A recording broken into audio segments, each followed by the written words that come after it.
When we are rewriting the rules to our lives, one of the hardest things is to release the timeline that we thought things were supposed to happen on.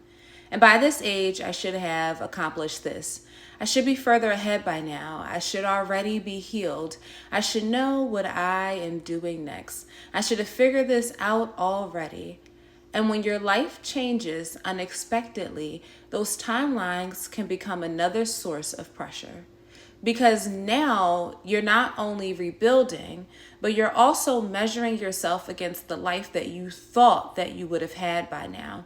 And for many of us, survival created a complicated relationship with time.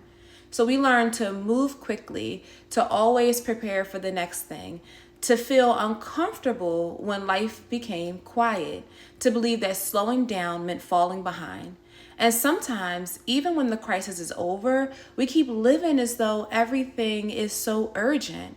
We rush decisions, rush our healing, rush the clarity, rush into the next relationship, the next job, the next goal, or the next version of ourselves because sitting with ourselves in the in between feels incredibly uncomfortable.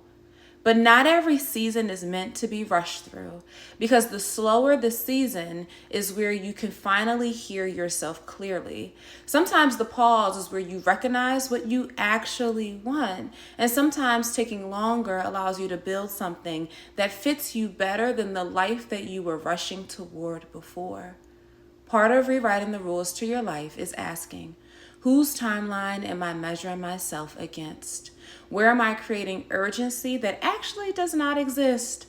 What am I afraid will happen if I slow down? And what might become possible if I allow this season to take the time that it actually needs? Moving slowly does not mean that you are stuck.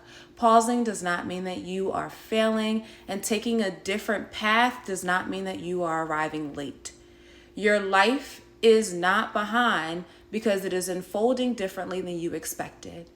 And that is our seventh foundational shift. You do not have to rush to prove that your life is moving forward.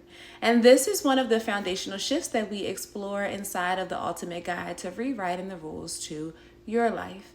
And this guide helps you examine the rules that you have been living by around urgency, achievement, healing, identity, and pace so that you can begin creating a life that feels sustainable instead of constantly rushed. So download the guide or join the small group experience and walk through this. Work with me and a community of women that are doing the same. The links are in my bio.